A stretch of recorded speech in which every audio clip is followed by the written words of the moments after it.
روحان کو لگتا تھا اس نے اپنی بیوی کو محفوظ جگہ پر چھوڑا ہے۔ وہ شادی کے 1 ماہ بعد کینیڈا چلا گیا۔ اس کو نہیں پتہ تھا کہ اس کی ماں نے اپنی دوست کی بیٹی سے اس کی شادی بدلہ لینے کے لیے کروائی۔ جب واپس آیا تو پتہ چلا منہا کچھ مہینے پہلے ہی اغوا ہو چکی ہے۔ شہر سے دور حویلی میں منہا کو شادی کے بعد منہا اپنے سسرال آ گئی تھی۔ روحان نے پہلی ہی رات اس سے بہت نرمی سے کہا، منہا یہ گھر اب تمہارا بھی ہے، تم نے گھبرانا نہیں، جو مسئلہ ہو مجھے بتا دینا۔ روحان کا لہجہ ہمیشہ کی طرح پرسکون تھا۔ منہا نے ہلکا سا سر جھکا کر جی کہا اور اس کے چہرے پر ایک نرم سا اعتماد آہستہ آہستہ اترنے لگا۔ نادیہ یعنی کہ امی شادی کے بعد غیر معمولی طور پر محبت دکھا رہی تھی۔ دن میں بار بار اس کے کمرے میں جھانکتی، کچھ چاہیے تو نہیں؟ بیٹا اگر گھر میں کوئی چیز چاہیے ہو تو فوراً مجھے بتانا۔ روحان بھی پرسکون تھا، اب وہ آرام سے کام پر جا سکتا تھا۔ کچھ مہینوں بعد اس کا اس شہر میں فلیٹ لینے کا ارادہ تھا، امی اور منہا کے لیے۔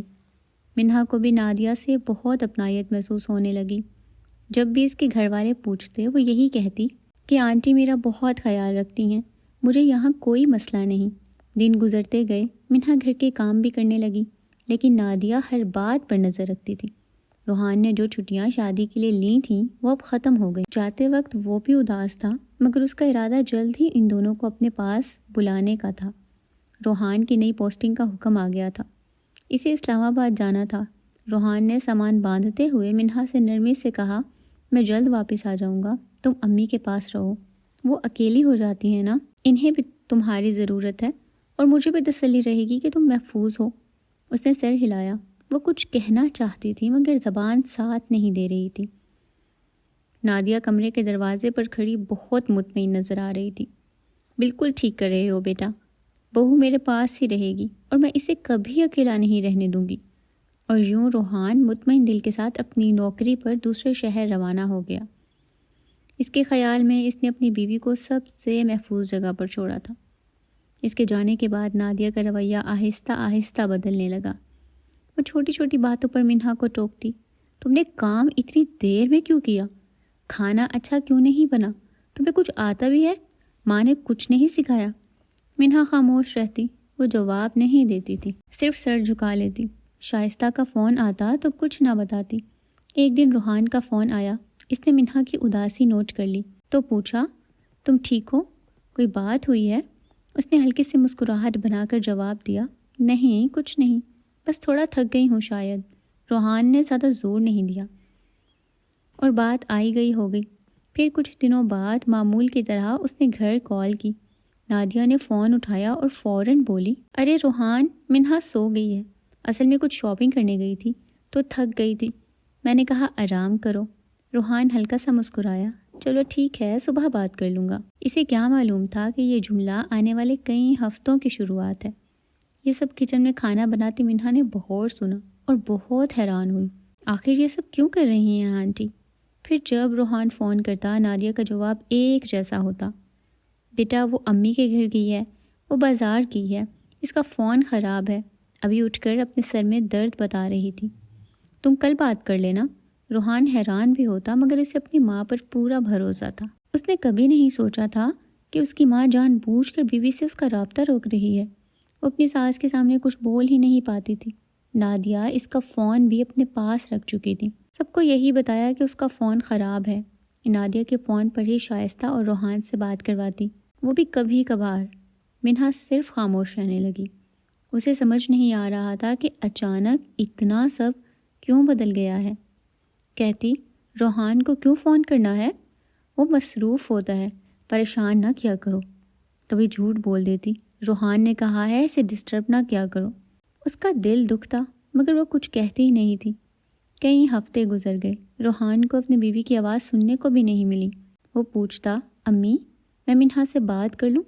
نادیہ فوراً کہتی، بیٹا وہ ماں کے گھر ہے، پریشان نہ ہو، میں خیال رکھ رہی ہوں۔ روحان آخر ماں کی بات مان لیتا۔ شائستہ نے بھی 1-2 بار نادیہ کو فون کر کے کہا، ذرا منہا سے بات کرا دو، دل گھبرا رہا ہے بچی کے لیے۔ نادیہ ہنستے ہوئے کہتی، ارے ریسٹ کر رہی ہے، اٹھتی ہے تو کرواتی ہوں، فکر نہ کرو۔ شائستہ مطمئن ہو جاتی ورنہ اسے کیا پتا تھا کہ سچ کچھ اور ہے۔ نادیہ چونکہ عامل کے پاس جاتی رہتی تھی، اکثر جب وہ جاتی تو سامنے والی بزرگ ہمسائی سلمیٰ کو منہا کے لیے بلوا لیتی تھی۔ سلمیٰ بی بی کا مزاج نرم، لہجہ پیارا اور دل بہت صاف تھا۔ وہ اکثر نادیہ کے گھر آتی جاتی تھی، کبھی کچھ دینے یا لینے، کبھی صرف حال چال پوچھنے۔ نادیہ کی ان کے ساتھ اچھی بنتی تھی۔ وہ ایک بے اولاد خاتون تھی۔ نادیہ ان سے ہمیشہ ہر بات شیئر کرتی رہی تھی۔ منہا کی اس سے اچھی دوستی ہو گئی، اس کے لیے وہ ایک چھوٹا سا سہارا بن گئی تھی۔ ایک دن جب نادیہ بازار گئی ہوئی تھی، سلمیٰ بی بی اندر آئیں اور منہا کو اکیلا روتا دیکھ کر چونک گئیں۔ بیٹا کیا ہوا، طبیعت ٹھیک نہیں؟ اس نے فوراً آنسو پوچھ دیے۔ نہیں آنٹی، میں بالکل ٹھیک ہوں۔ مگر سلمیٰ بی بی ایک سمجھدار عورت تھی۔ انہوں نے بیٹھ کر کہا، ایک بات یاد رکھو، دل میں درد چھپاؤ گے تو وہ اندر ہی اندر کھاتا جائے گا۔ یہ جملہ سنتے ہی اس کا ضبط ٹوٹ گیا۔ آنٹی مجھے نہیں معلوم میں نے کیا غلط کیا ہے۔ امی مجھ سے بات تک نہیں کرتی، مجھے ایک لمحہ بھی سکون نہیں دیتی، میں تھک گئی ہوں آنٹی، بہت تھک گئی ہوں۔ سلمیٰ بی بی نے اسے گلے لگا لیا۔ آنٹی مجھے اپنے شوہر سے بات بھی نہیں کرنے دیتی، وہ کہتی ہیں کام کرو، چپ رہو، خاموش ہو جاؤ۔ سلمیٰ بی بی نے ہر بات سنی، وہ ہر بات سے واقف ہو چکی تھی۔ آخر ایک ہی تو دیوار تھی ان کے اور نادیہ کے گھر میں، منہا نہ بھی بتاتی تب بھی وہ سب جانتی تھی۔ کچھ دنوں سے منہا کی طبیعت عجیب سی تھی۔ آج بھی جب وہ ناشتہ بنا رہی تھی، انڈے کی اسمیل سے اسے متلی ہوئی اور چکر آ گئے۔ اس کے پیریڈز بھی مس تھے۔ اس نے جب یہ بات شائستہ کو فون پر بتائی تو وہ اگلے دن گھر آئی اور اسے چیک اپ کے لیے لے کر گئی۔ خبر کی تصدیق ہو گئی، وہ نانی بننے والی تھی۔ شائستہ بہت خوش ہوئی۔ اس دن رات وہ اپنی ماں کے گھر رہی، مگر کسی بات کا ذکر نہ کیا کہ جب روحان آئے گا تبھی وہ سب بتائے گی۔ روحان بھی یہ سن کر بہت خوش ہوا۔ اس دن دونوں نے پوری رات فون پر بات کی۔ روحان نے بتایا کہ کچھ مسائل کی بنا پر اسے ملک سے باہر جانا پڑے گا، کمپنی کے ساتھ، بس 1 ماہ کی ہی تو بات ہے، پھر کمپنی کی طرف سے گھر مل جائے گا، پھر تمہیں اور امی کو اپنے پاس بلوا لوں گا۔ روحان نے جب نادیہ کو یہ بات بتائی تو اس کے چہرے کا رنگ بدل گیا تھا۔ نہیں، میں یہ نہیں ہونے دوں گی۔ اگلے دن منہا جب گھر آئی تو نادیہ نے کوئی خوشی ظاہر نہ کی۔ منہا کو لگتا تھا اب نادیہ کے دل میں نرم گوشہ آ گیا ہوگا۔ ایک دوپہر نادیہ نے کہا، باورچی خانے کا فرش اچھی طرح دھو دینا۔ منہا آہستہ آہستہ کام کر رہی تھی، نہیں جانتی تھی کہ نادیہ نے چولہے کے پاس والے کونوں میں تیل چھڑک دیا۔ فرش معمولی سا چمکنے لگا، مگر دیکھنے سے پتہ نہ چلتا تھا۔ اس نے ایک بالٹی اٹھائی اور فرش پر قدم رکھا۔ ایک لمحہ، صرف ایک لمحہ، اور وہ پھسل گئی۔ اس کی چیخ پورے گھر میں گونج گئی۔ آنکھوں کے آگے اندھیرا چھا گیا۔ نادیہ دوڑی آئی، چہرے پر عجیب سی سکون بھری سنجیدگی تھی۔ کافی دیر بعد اس کو ہسپتال لے کر گئے اور اپنے مقصد میں کامیاب ہو چکی تھی۔ شائستہ اور روحان کو فون کر کے روتے ہوئے کہانی سنائی، سب نے یقین کر بھی لیا۔ نادیہ کے دل میں اب صرف ایک بات رہ گئی تھی، شائستہ اپنی بیٹی کی آواز تک نہ سن سکے۔ اسی سوچ کے ساتھ وہ ایک دن پھر عامل کے پاس گئی۔ اگر تم واقعی اس دکھ کو جڑ سے ختم کرنا چاہتی ہو تو اس لڑکی کو یہاں وہاں رکھنے سے کوئی فائدہ نہیں، اسے راستے سے ہٹا دو، جتنا دور ہو جائے اتنا بہتر۔ نادیہ کی آنکھوں میں سختی اتر آئی۔ کیسے؟ اس نے ایک عورت کا نام لیا، اسی شہر میں آبادی سے ہٹ کر رہتی ہے، پیشہ ورانہ طوائف، بہت بڑی حویلی تھی اس کی، اور بہت سے با اختیار لوگوں میں اٹھنا بیٹھنا ہے۔ اس کے لیے اسے رکھنا کوئی مشکل کام نہیں، کوئی پتہ بھی نہیں لگوا پائے گا اس کا، تم بے فکر رہو۔ اس کا رابطہ نمبر لے کر گھر آئی، تمام بات اس سے کی، خاص تاکید کی کہ اس کو چاہے گھر کے کاموں پر لگا دینا، کچن کے کام کروا لینا، مگر غلط کام نہ دینا۔ دوپہر میں سلمیٰ بی بی چینی لینے آئی تھیں اور دروازہ ہلکا سا کھلا تھا۔ منہا چھت پر تھی، نادیہ اونچی آواز میں فون پر بات کر رہی تھی اور سلمیٰ بی بی دروازے کے پیچھے سنبھل کر رک گئیں۔ نادیہ کہہ رہی تھی کہ کس طرح انہوں نے تیل فرش پر گرا کر وہ سب کیا، کہ اگر وہ دادی بن جاتی تو ان کے لیے یہ سب کرنا اور مشکل ہو جاتا، اور اب وہ چاہتی ہیں کہ منہا کو کبھی کوئی ڈھونڈ نہ پائے۔ سلمیٰ کو آخری بات کی سمجھ نہ آئی، مگر پہلی بات نے ان کے اعصاب شل کر دیے۔ کوئی اتنا کیسے گر سکتا ہے؟ یا اللہ، یہ عورت کیا کر رہی ہے؟ نادیہ مزید بولتی رہی۔ وہ دروازہ بند کیے بغیر گھر سے نکل گئی۔ اس رات نادیہ سو چکی تھی۔ سلمیٰ بی بی چپکے سے منہا کے کمرے میں آئیں۔ بیٹا جاگ رہی ہو؟ اس نے حیران ہو کر کہا۔ آنٹی اس وقت سب خیر ہے نا؟ سلمیٰ بی بی نے اس کا ہاتھ مضبوطی سے تھاما۔ بیٹا تمہیں ایک بات بتانی ہے، ایسی بات جو شاید تمہیں ہلا دے گی، مگر یہ سچ ہے۔ آنٹی کیا ہوا؟ سلمیٰ بی بی آہستہ آہستہ ہر بات بتانے لگی۔ نہیں آنٹی یہ جھوٹ ہے، امی وہ ایسی نہیں ہو سکتی۔ سلمیٰ بی بی نے اس کے آنسو پوچھے۔ بیٹا میں نے اپنے کانوں سے سنا ہے، تمہیں اب بہت ہوشیار رہنا ہوگا۔ نادیہ تمہاری خیر خواہ نہیں، مجھے تو ڈر ہے کہ کہیں وہ جملہ پورا نہ کر پائیں۔ منہا کانپنے لگی۔ سلمیٰ بی بی نے اس کے ہاتھ اپنے ہاتھوں میں لے کر کہا، میری بچی مجھے نہیں پتا کیا ہوگا، لیکن تم ایک بات یاد رکھو، میں تمہارے ساتھ ہوں، میں تمہیں تنہا نہیں چھوڑوں گی۔ روحان کو اعتماد میں لے کر سب بتاؤ، ڈرو مت۔ یہ الفاظ اس کے دل کے آخری کونے تک اتر گئے، مگر قسمت بہت ظالم تھی۔ اگلے ہی دن نادیہ نے منہا کو بازار کے بہانے گھر سے لے جا کر غائب کروا دیا، اور منہا وہ سب سچ جانے کے باوجود کسی کو کچھ نہ بتا سکی۔ پہلی بار بہت پیار سے اس نے منہا کو کہا کہ کام وغیرہ کر لو، پھر بازار چلنا ہے۔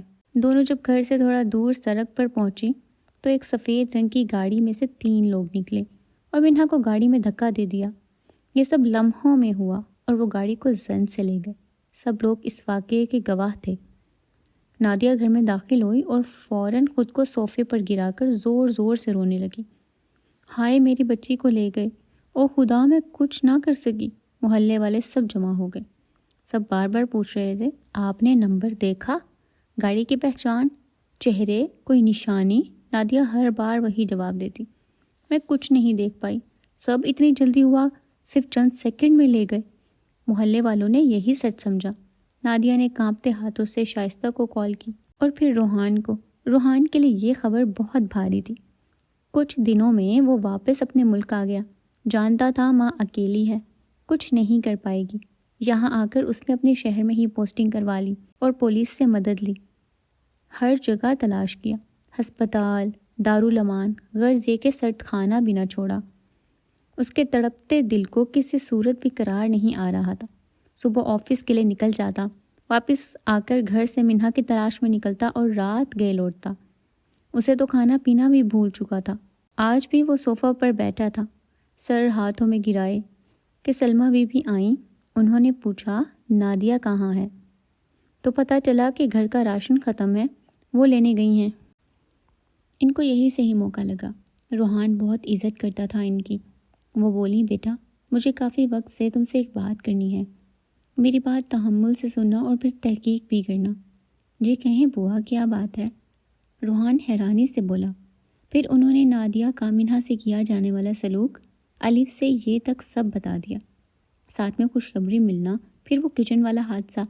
بیٹا تمہاری ماں عاملوں کے پاس جانے لگ گئی تھی، اکثر وہ مجھے منہا کے پاس چھوڑ کر چلی جاتی تھی، اور میں نے اس کو بہت بار فون پر بات کرتے ہوئے بھی سنا ہے۔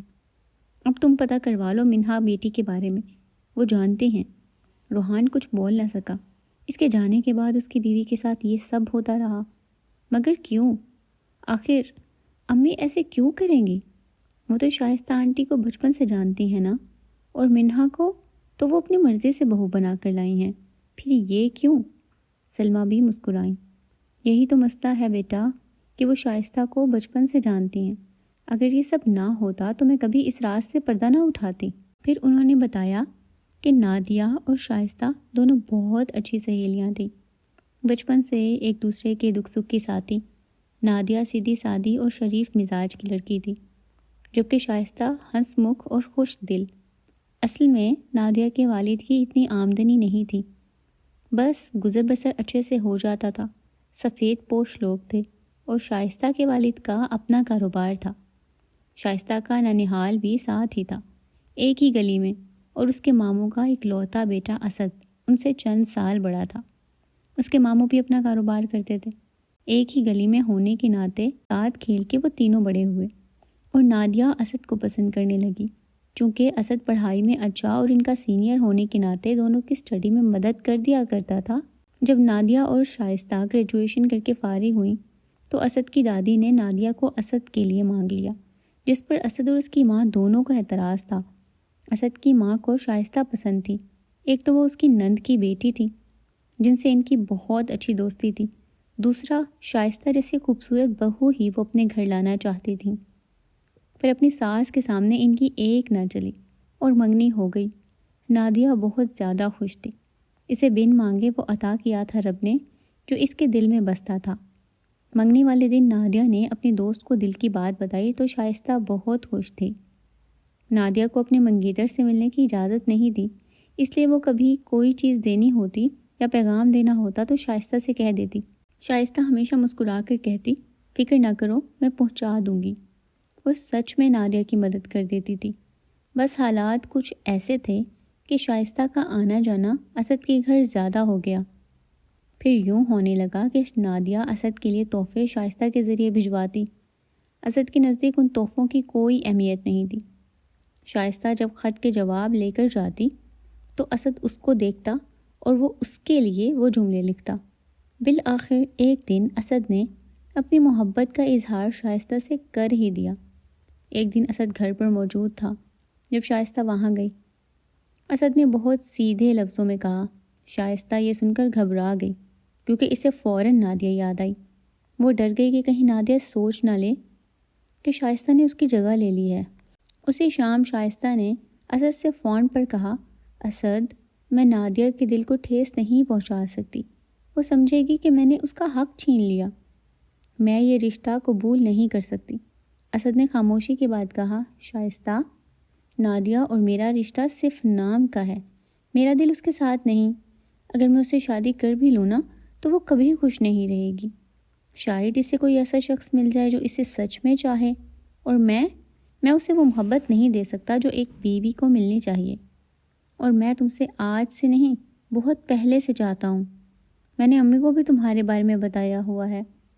یہ سن کر شائستہ کا دل نرم ہو گیا۔ اسے لگا اسد جھوٹ نہیں بول رہا، وہ صحیح بات کر رہا ہے۔ اس نے آہستہ سے کہا، اگر تمہاری نیت صاف ہے اور نادیہ کی بھلائی اسی میں ہے تو پھر ٹھیک ہے، لیکن فیصلہ تم کرو گے، میں نہیں۔ اسد نے کہا، ہاں، میں منگنی میں خود ختم کروں گا، تم اس میں شامل نہیں ہوگی، نہ تمہارا نام آئے گا۔ اس شام جب شائستہ اپنے گھر آئی تو دل میں ایک عجیب سی بے چینی تھی۔ وہ پوری رات کروٹیں بدلتی رہی۔ ایک طرف اسد کی باتیں ذہن میں گھوم رہی تھیں اور دوسری طرف اس کی سہیلی نادیہ۔ شائستہ بار بار سوچ رہی تھی، اگر نادیہ کو پتہ چلا کہ میں نے ہاں کر دی ہے تو اسے کتنا دکھ ہوگا، وہ تو ہمیشہ مجھ پر بھروسہ کرتی رہی ہے۔ اگلے دن اسد نے اسے کال کی۔ دونوں نے پہلی بار دل کھول کر باتیں کی اور پھر یہ سلسلہ چل نکلا۔ شائستہ نے ایک بار کہا، اسد، میں نادیہ کی تکلیف کی وجہ نہیں بن سکتی، وہ سمجھے گی میں نے اس کے حق پر قبضہ کیا، میں کبھی ایسا نہیں کر سکتی۔ اسد چند لمحوں تک خاموش رہا، پھر بہت دھیمے لہجے میں بولا، شائستہ، جو رشتہ دو لوگوں کے دل میں نہ ہو وہ کبھی نہیں چل سکتا۔ یہ رشتہ صرف دادی کی ضد پر ہوا ہے۔ شائستہ نے آہستگی سے کہا، لیکن نادیہ تمہاری منگیتر ہے اور تم جانتے ہو نا وہ کتنی معصوم ہے۔ اسد نے جواب دیا، ارے اسی لیے تو میں چاہتا ہوں کہ وہ کسی ایسے شخص کے ساتھ رہے جو اسے دل سے محبت کرے، نہ کہ میرے ساتھ جس کے دل میں اس کے لیے کچھ بھی نہیں۔ شائستہ خاموش ہو گئی۔ اسد کی باتوں میں وزن تھا۔ وہ پہلی بار سمجھ رہی تھی کہ شاید یہ فیصلہ سب کے لیے اچھا ہو۔ اسی دوران اس کے اندر ایک اور احساس جنم لے رہا تھا۔ وہ خود بھی اسد کو پسند کرنے لگی تھی۔ پھر اسد نے اپنی امی سے یہ بات شیئر کی اور گھر میں سٹینڈ لیا۔ یوں دادی کو بھی اس فیصلے پر راضی ہونا ہی پڑا۔ چند دن بعد اسد کی دادی اور ماں نادیہ کے گھر گئیں۔ دادی کا دل بہت بھاری تھا۔ انہوں نے افسوس کے ساتھ کہا، بیٹی، اسد شادی تم سے نہیں کر سکتا۔ اس نے صاف بتا دیا ہے کہ تم دونوں کا دل نہیں ملتا۔ ہم مجبور ہیں بیٹا۔ نادیہ نے کچھ دیر سر جھکا کر سنا، پھر بہت آہستہ سے کہا، اگر اسد میرے ساتھ خوش نہیں رہ سکتا تو رشتہ توڑ دینا ہی بہتر ہے۔ میں ناراض نہیں ہوں، جو اللہ کو منظور ہوگا وہی ہوگا۔ جب اسد نے منگنی ختم کی تو اس کی دادی ناراض ہو گئی۔ وہ بار بار کہتی رہیں، نادیہ سادہ دل لڑکی ہے، تم نے غلط کیا ہے۔ لیکن اس کی ماں بہت خوش تھی۔ وہ بار بار کہہ رہی تھی، امی شائستہ ہماری اپنی ہے، تعلیم بھی اچھی ہے، سوچ بھی اچھی ہے، ارے رشتے ایسے ہی ہوتے ہیں جو دونوں طرف مناسب ہوں۔ اسد خاموش کھڑا سنتا رہا، لیکن اس کے دل میں سکون تھا کہ اس نے نادیہ کے ساتھ زیادتی نہیں کی۔ وہ رہتی بھی تو خوش نہیں رہ پاتی۔ شائستہ بھی ہر بات سوچ سمجھ کر اس فیصلے پر راضی ہو چکی تھی۔ وہ چاہتی تھی کہ نادیہ کو بھی ایک دن کوئی اچھا نصیب ملے۔ یوں ایک بڑا فیصلہ خاموشی سے ہو گیا۔ ویسے تو نادیہ نے کوئی واویلا نہیں کیا، مگر اسد کو فون کر کے راضی کرنے کی بہت کوشش کی، مگر اس نے وہی بات کہی کہ تم میرے ساتھ خوش نہیں رہ سکتی، میں کسی اور کو پسند کرتا ہوں۔ اس نے شائستہ کا نام فی الحال اس کے سامنے لینا ضروری نہیں سمجھا۔ چند دن بعد نادیہ کے لیے اس کے والد کے جاننے والوں میں سے کسی کا رشتہ آیا اور اس کی بات طے کر دی گئی۔ وہ لوگ بھی انہی جیسے تھے۔ لڑکا بھی زراعت کے شعبے میں تھا اور جلد ہی شادی بھی ہو گئی۔ مگر قسمت کو کچھ اور ہی منظور تھا۔ شائستہ اپنی دوست کے اچھے نصیب کے لیے بہت دعائیں کرتی۔ نادیہ یہ شادی نہیں کرنا چاہتی تھی۔ وہ بہت دل برداشتہ ہوئی تھی۔ جس کو چاہا تھا اس کی طرف سے آنسو ملے تھے، مگر اس کی گھر کے حالات اس بات کی اجازت نہیں دیتے تھے۔ اس کے ابو جلد از جلد اپنے فرض سے سبکدوش ہونا چاہتے تھے کہ کوئی اچھا انسان ان کا داماد بنے جو ان کی بیٹی کو خوش رکھے۔ نادیہ اچھی بیٹیوں کی طرح اپنے باپ کے فیصلے پر رضامند ہو گئی۔ اسد اور نادیہ کی منگنی ٹوٹنے کے بعد زندگی دونوں کے لیے آہستہ آہستہ اپنے راستے بدلنے لگی۔ شائستہ کا دل کچھ دنوں تک بے چین رہا، کیونکہ وہ نہیں چاہتی تھی کہ نادیہ کو لگے کہ یہ سب اس کی وجہ سے ہوا ہے۔ لیکن نادیہ نے کسی سے کوئی شکایت نہ کی۔ وہ بس اتنا ہی کہتی تھی، جو نصیب میں ہوتا ہے وہ ہو کر رہتا ہے۔ اسی ایک جملے میں اس کی برداشت اور صبر چھپا ہوا تھا۔ نادیہ کی شادی کے بعد اسد کے گھر میں اب اسد اور شائستہ کی شادی کی تیاریاں ہونے لگیں۔ دونوں فیملیز چاہتی تھیں کہ شادی کے کچھ دن پہلے ہی سب کو آگاہ کیا جائے، لہٰذا نادیہ تک یہ بات نہ پہنچ سکی۔ اسد کی دادی اب بھی نادیہ کو یاد کرتی تھیں، لیکن انہوں نے شائستہ سے کبھی برا رویہ نہیں رکھا۔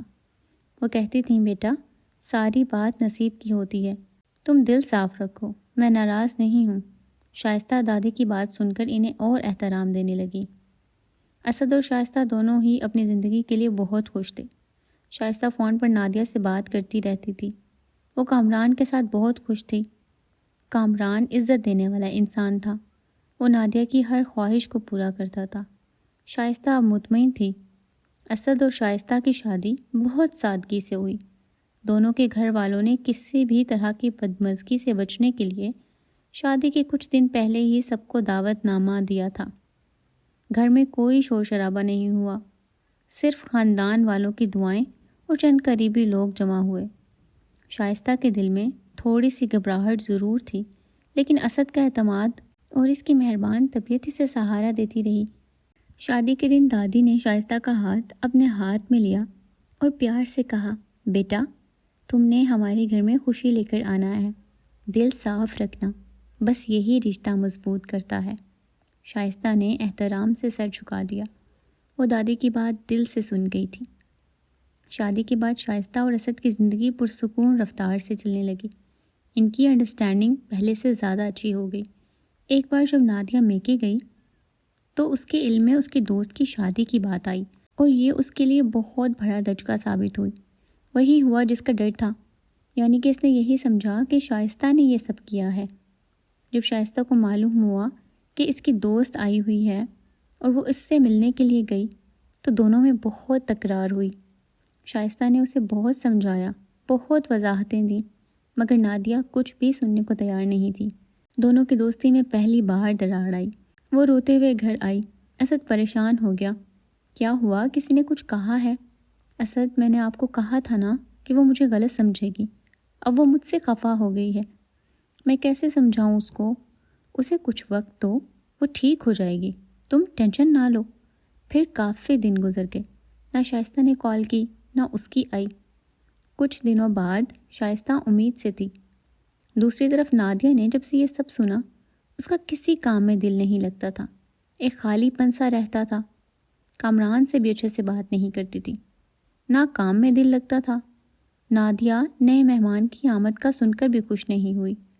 اسی بے کلی میں اتنا وقت گزرا پتہ ہی نہیں چلا، اور پھر وہ دن بھی آ گیا جب نادیہ کو اللہ نے ایک بیٹے سے نوازا جس کا نام روحان رکھا، اور شائستہ کے گھر اس کی بیٹی منہا کی آمد ہوئی۔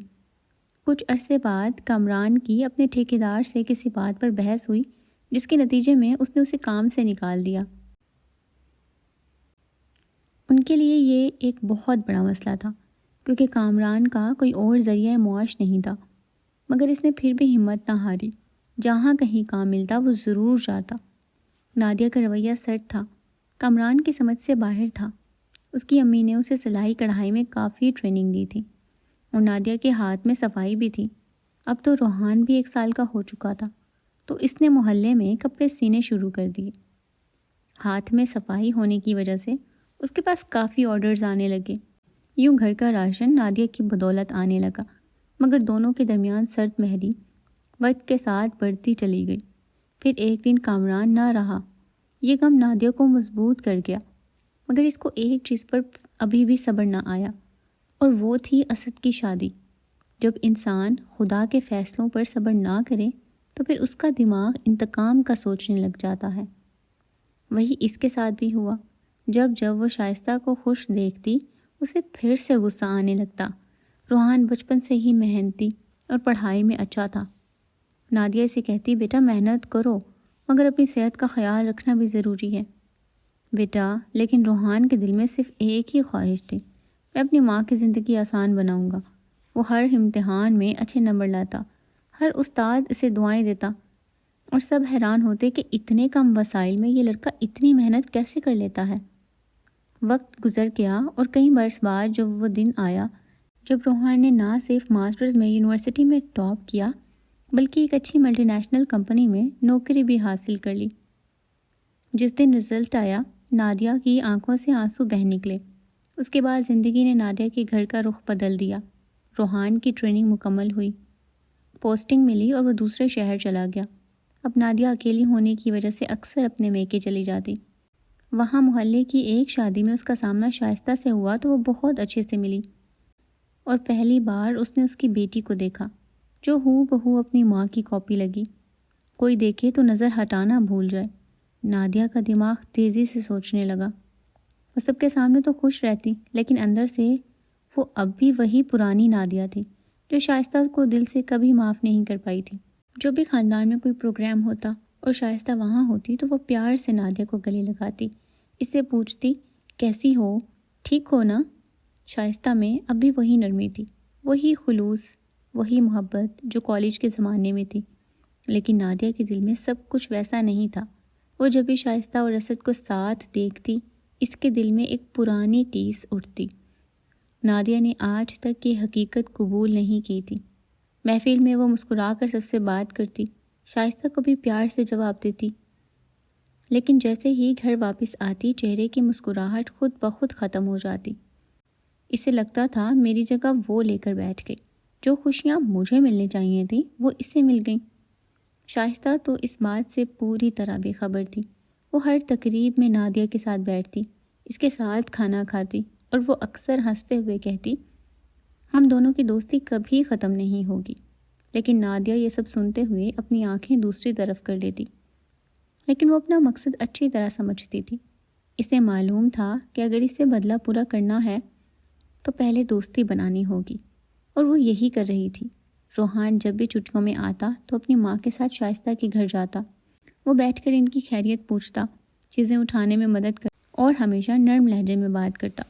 روحان منہا کو صرف سلام دعا ہی کرتا تھا، اصل میں وہ ان لوگوں کا کافی لحاظ کرتا تھا، لیکن اس کی شخصیت میں جو وقار تھا وہ سب کو اپنی طرف کھینچ لیتا۔ ایک دن اچانک نادیہ شائستہ کے گھر آئی۔ شائستہ نے دروازہ کھولا تو نادیہ کے ہاتھ میں ایک ڈبہ تھا۔ یہ تمہارے لیے بنایا تھا، سوچا خود ہی دیتی آؤں۔ شائستہ مسکرا دی، ارے اس کی کیا ضرورت تھی، تم ویسے ہی آ جاتی۔ دونوں بیٹھ گئیں، کچھ دیر باتیں ہوتی رہیں، پھر نادیہ نے بہت نرمی سے کہا، شائستہ میں سوچ رہی تھی اگر تم مناسب سمجھو تو میں منہا کو اپنی بہو بنانا چاہتی ہوں۔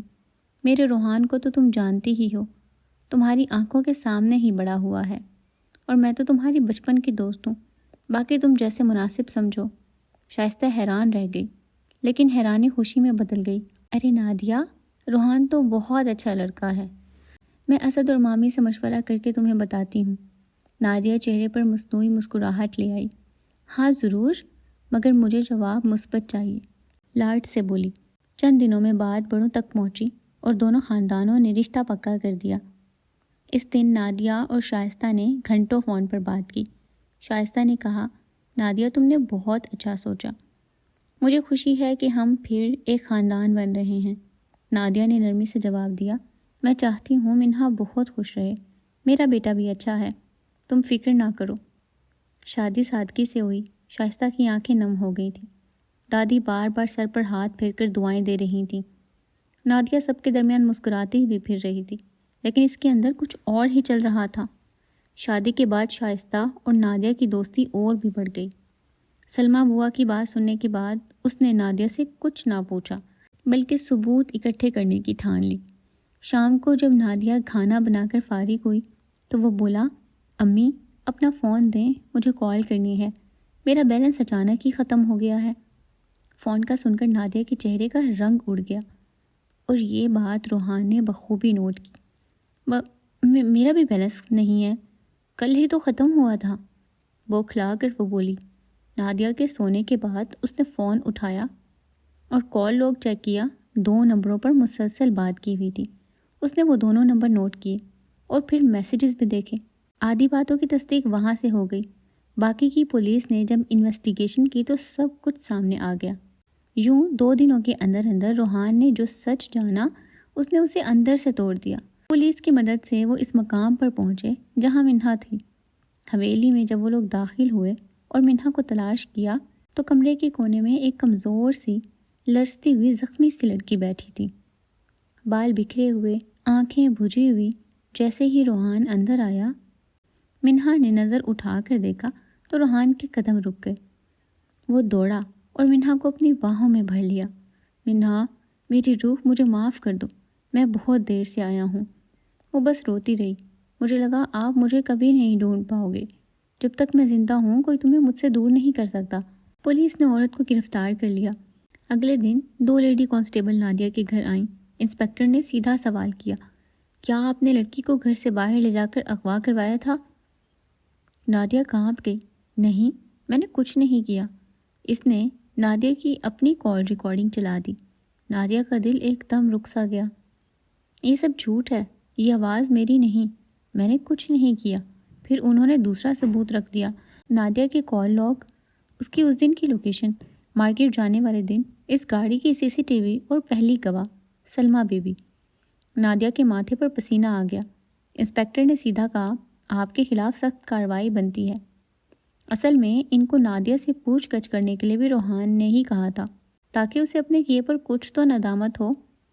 سوچ لیں، سچ بتانا آپ کے لیے بہتر ہوگا، انسپکٹر بولا۔ نادیہ نے پہلی بار اپنا سر جھکا لیا۔ پھر وہ کہانی دہرائی جو سلمیٰ بھی پہلے ہی روحان کو بتا چکی تھی۔ روحان کو اپنی ماں کی منتوں سے کوئی فرق نہیں پڑ رہا تھا۔ امی، میں سوچ بھی نہیں سکتا تھا کہ آپ یہ سب کر سکتی ہیں۔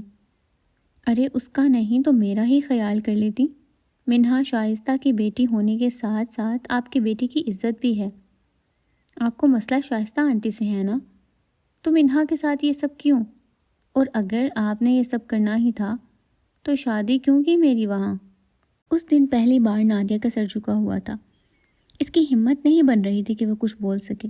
روحان کے اندر اتنا حوصلہ نہیں تھا کہ اپنی ماں کو، جس نے ساری زندگی اسے نازوں سے پالا تھا، اسے ہی اریسٹ کروا دیتا۔ اس نے منہا کے لیے آفس کی طرف سے فلیٹ لے لیا، جو کہ اس کے دفتر کے بہت قریب تھا۔ وہاں سے وہ آسانی سے آ جا سکتا تھا۔ نادیہ اب بھی اسی گھر میں تھی۔